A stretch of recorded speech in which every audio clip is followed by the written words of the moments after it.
Here we are down at Camden. Today, Tuesday, the 4th of August 2020,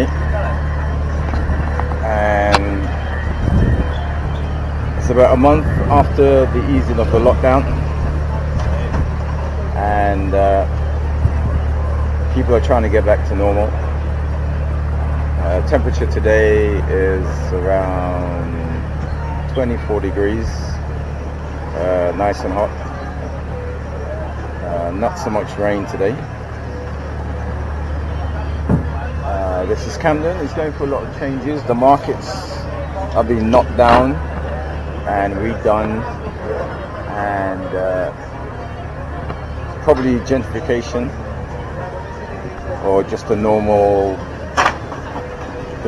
economic growth of any area where there's a lot of people, because there's a lot of people coming into the area. The commercial property people moves in because there's value there. There's value in footfall, and there is value in the area itself. So this is Camden. This is Amy Winehouse area. You know that singer, Amy Winehouse. She died from alcoholic overdose. Skinny girl, very talented, very soulful. But Camden is her area. Let me just check. Yeah, we're recording. Yeah, bikes are a menace. They just pin them up all over the place. Even though Boris has decided to promote people getting on the bike and giving people money to get on the bike, but they're a menace. These bikes are a menace to drivers, and they pin them up all over the place in very inconvenient places. Mind you, I've seen some people with menace damage the bikes, you know. So when it comes to the bike thing, there's a whole heap of different kind of underlying issues and underlying people, and you know, from the people who nick the bikes to the police who chases the bike thieves, to checking your bikes, to marking your bikes, to buying your bikes, to maintaining your bike, to the cost of the bike, to the style of the bike. And there's a new generation now of transportation. These battery operated scooters. People just stand on it and it just carries you along. Now all of a sudden there's a whole heap of noise. Yeah. Is it just when you're ready to do a recording, people just turn up the noise? Right, here we are in Camden. The 4th of August, Tuesday the 4th of August. The time now is around 3 o'clock. I'm trying to get back to normal, trying to get back to a working schedule. There are certain shops open, so buying material for the work I do, I could go and get the material, but there isn't a demand for the services at the moment because the leisure sector is still on lockdown. The places that are in serious lockdown is Manchester and a couple of boroughs down that side. They are on the serious lockdown. They can't even leave the borough. They can't even meet people next door. They can't even meet other. The key word is members of your household. So they can't even go and see different members of their household. Only members of the household. They can't go to the pub. No socializing. But down here in Camden, where this is London, Camden, central London, England, UK.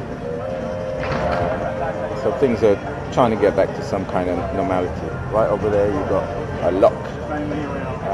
It's a famous lock.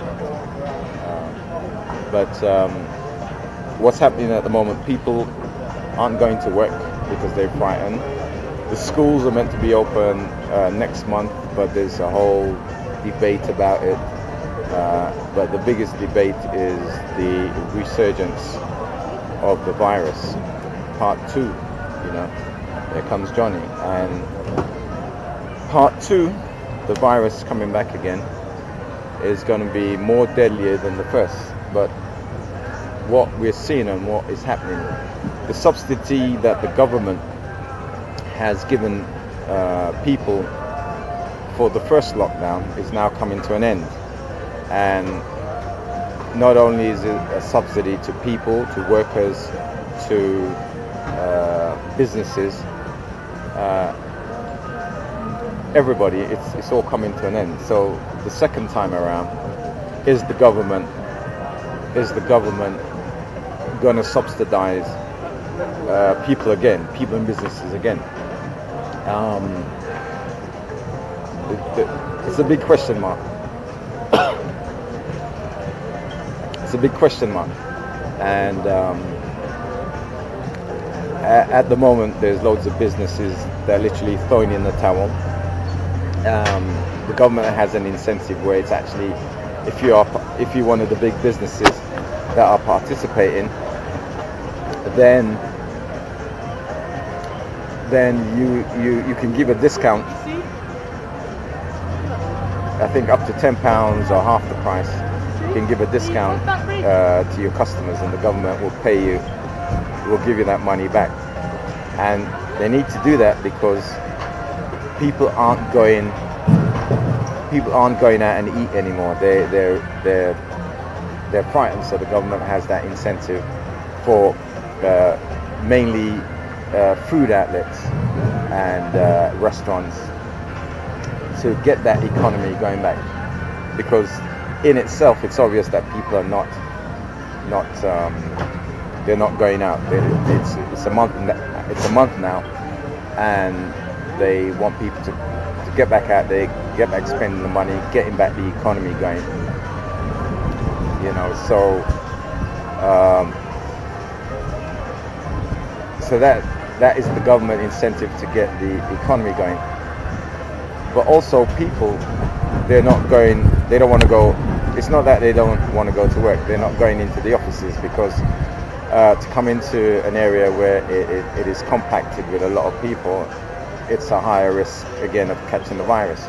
So we're having a problem with people actually coming back to the office, and a lot of companies are finding that for their workers and for the cost of the business, it's better off a lot of people working from home. And with the advance in technology and communication, providing you've got that and that's set up, you can that's all feasible, But there's a technological divide. It's always there, but you don't really. It came home to me when a friend of mine just a few days ago said to me, I should have told him about an event. And I realized, well, he told me that he hasn't got any internet. The only type of internet he has is in the library, and the library had shut down from April. So, he has no connection. And that was my realization. There's a massive technological divide. Also, there's a massive economic divide. And that economic divide is going to get wider and wider and wider.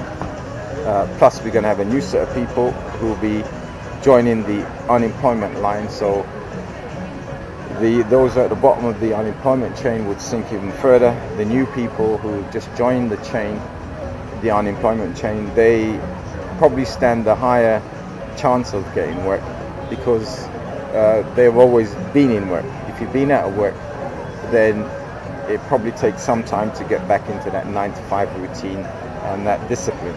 So employers will probably go for the newly unemployed rather than the longer unemployed. And if you're longer unemployed, then your life is now going to get harder, you know. But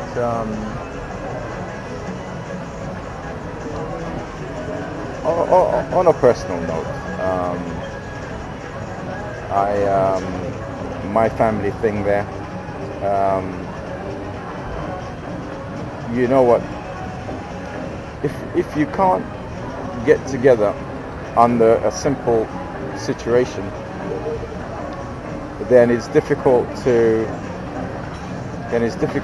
get together and work out a highly complex situation.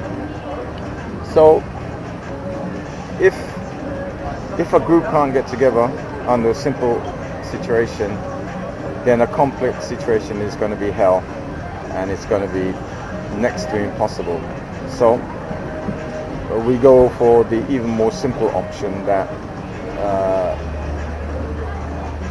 we'll go for the simple option. So that's a little bit of hint on the family situation. Then it makes me think about when you go and work for somebody and how a co-op works.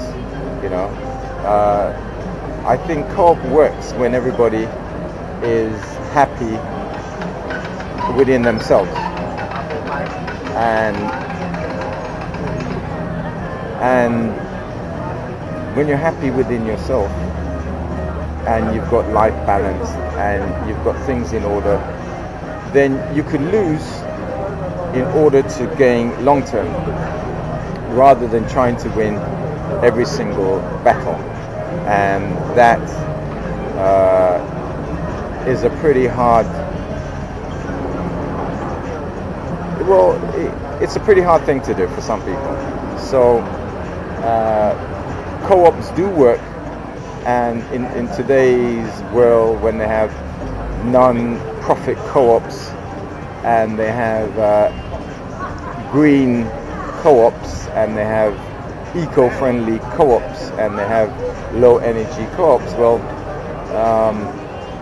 good luck to you on that, because everybody, I guess, on any of those co-ops are self-sufficient within their own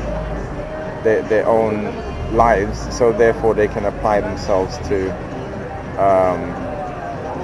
a different situation, you know.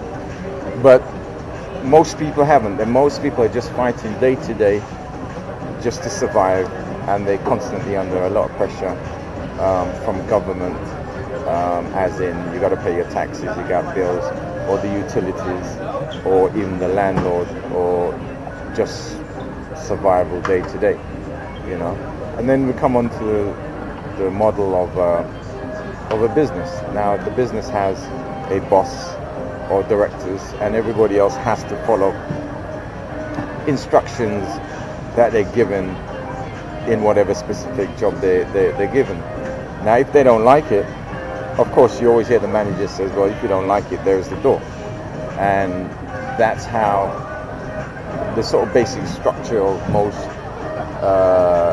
businesses, bigger business work, or simple businesses. You got a boss, they hire you, right? This is what you got to do. If you don't like it, there's the door. So it's much different from a co-op, or it's much different from a group of people getting together to do a business or something more complex, or a team of specialists getting together on a project. Or there's always a project leader, and the project leader may be in charge of the organization that's actually funding the individuals in the project. In fact, let's say the person who's paying the wages. So, and if a timetable is set out and targets are set out, and everybody can meet the targets, and at a point all the different aspects of the project will be connected together, and then there's the testing stage, and then there's the launch stage, and if it's a product that needs to be reproduced and put out there, then it can be start to be reproduced and put out there and consumer tested.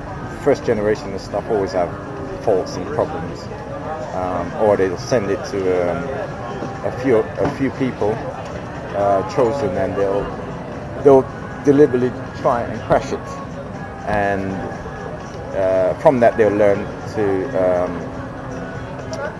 fill in all the flaws for the next generation.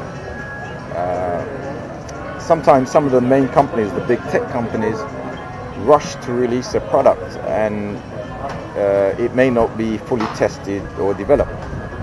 I think in recent time we had that with some mobile phone companies who rushed the product out there, and the batteries were literally exploding in the phones because the technology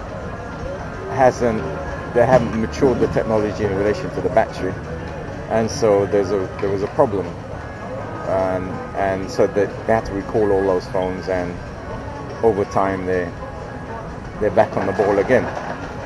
So that's when it comes to businesses, simple businesses, and people getting together and people working on a project. And if you can't do that on a simple basis, then you can't really do it on a complex basis. But if there's an overall director and everybody knows what they've been directed, what they need to do, and if they don't do it, then they're off the team, or they don't get paid, or they get sacked. You know? But here we are, Camden Town, Tuesday the 4th of August 2020, 1 month after the easing of the lockdown. This is Camden Town. It's about 24 degrees today, nice sunny day. No rain so far today, so it looks like it's going to continue. So I'll see you on the next video.